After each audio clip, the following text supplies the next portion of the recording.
Ah, c'est vraiment intéressant. J'avais pas compris l'ampleur de ce truc, tu vois. C'est vrai, c'est vraiment intéressant. Pourquoi? Parce que tu fais du business en ligne, en tout cas comme moi, tu vois, j'ai toujours fait du business en ligne, etc.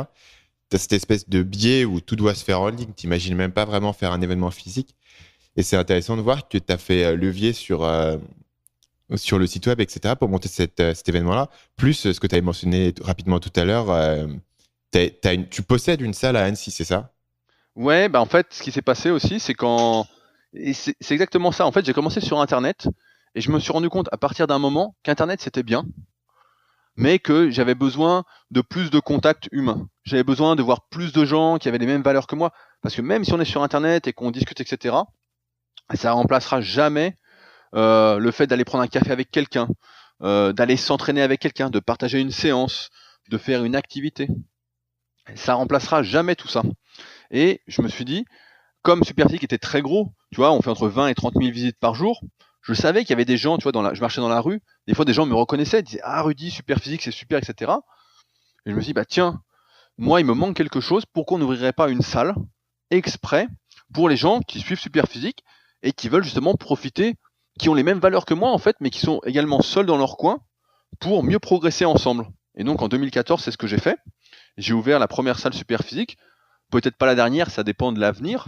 Mais en tout cas, je ne ferai pas payer une licence comme CrossFit chaque année. C'est pas du tout mon objectif pour l'instant et je pense pas qu'en France ça passerait. Mais ouais, j'ai voulu créer ça et tu vois cette année, là en 2017, bah, là on a déménagé la salle parce que j'ai acheté un local. Donc pour te dire, ça marche bien. Les gens viennent, sont contents, participent justement aux compétitions, etc. Et là, j'ai pu acheter un local exprès pour la salle depuis, bah, ça fait 3 mois. Et donc là, on est mieux que jamais. Mais c'est vrai que avec Internet, j'ai l'impression en tout cas, et c'est pas que le manque que je ressens, mais que beaucoup de personnes aussi recherchent plus ce contact humain aujourd'hui, où tout se déshumanise un peu, quoi. Tu vois, je lisais la biographie récemment de Jeff Bezos, de Richard Brent, mais qui se finit un peu en 2012, et j'ai l'impression que tout se déshumanise, hein. Vraiment, tu sais, tu peux tout faire sur Internet en restant chez toi, etc. Et j'ai un peu peur que ça devienne un peu comme le film Robot, je sais plus, je crois que c'est avec Bruce Willis, Ouais. où les gens en fait ne sortent plus du tout de chez eux, contrôlent un robot à distance ou un truc, et en fait on soit coupé du monde. Et ce qu'il faut savoir, c'est que l'être humain, c'est avant tout un être social. On a besoin de voir des gens, on a besoin de discuter, on a besoin d'être bien entouré.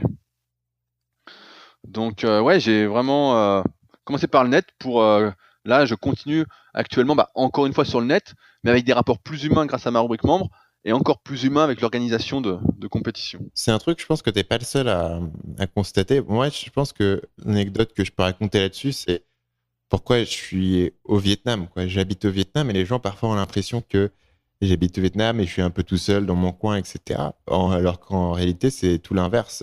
L'origine et la raison qui m'a attiré ici, c'était justement parce que je savais qu'il y avait une communauté d'entrepreneurs web qui était florissante, de gens qui organisent des événements toutes les semaines. Il y a plusieurs événements auxquels tu peux aller.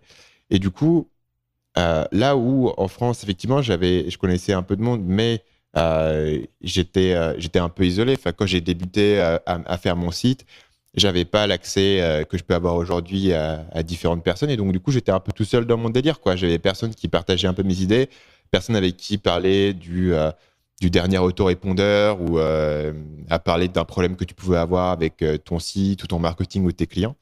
Et moi, j'ai trouvé cette communauté-là, justement, principalement en Asie du Sud-Est. Donc, c'était pour moi Ho Chi Minh, Chiang Mai, etc. Et en fait, tu te retrouves avec cette communauté de gens qui vivent entièrement sur Internet. Tu vas avoir beaucoup de gens qui font du e-commerce, du Amazon FBA, voilà, qui vont être consultants, etc., qui sont des gens qui vivent entièrement sur le web et qui vont placer une grande importance sur le fait de pouvoir avoir cette communauté physique en personne. Et la semaine prochaine, on a une grande conférence annuelle à Bangkok. Et c'est intéressant de voir que à mesure qu'on bosse de plus en plus sur Internet, et en fait, ça devient d'autant plus important. Pourquoi? Parce que bah, tu es dans un bureau, tu fais un travail classique, tu as tes collègues autour de toi, tu as au moins des gens qui partagent un peu la même expérience, versus quand tu es sur Internet ou quand voilà, j'imagine que tu fais de la muscu. Si ta famille ne s'intéresse pas à la muscu, si tes amis ne s'intéressent pas à la muscu, ben, rapidement, tu as l'impression de creuser un trou un De peu dans pédaler ton dans la coin. Ouais, semoule. je me souviens très bien de cette expérience-là. quand j'ai commencé à bosser sur mon business, tu vois. C'est un truc, tu pouvais en parler à personne, puisque personne ne comprenait de quoi tu parles. Aujourd'hui, Ouais, donc là, t'as été chercher ton ouais, entourage, ouais. quoi. Et puis j'ai eu la chance, du coup, de pouvoir me déplacer pour le trouver et pouvoir. C'était par des podcasts, moi, que j'avais entendu parler de ces mecs-là. J'avais entendu parler qu'ils étaient dans tels endroits, Bali, à Chiang Mai, et de pouvoir aller les voir. Et au final, je pense pas en être arrivé là où je suis aujourd'hui si j'avais pas eu ce soutien-là. Je sais pas exactement comment ça se serait goupillé, et pourtant, j'étais pas, tu vois, je faisais pas partie de ces gens j'étais pas ultra social, quoi. Et pourtant, j'avais besoin d'avoir des personnes autour de moi.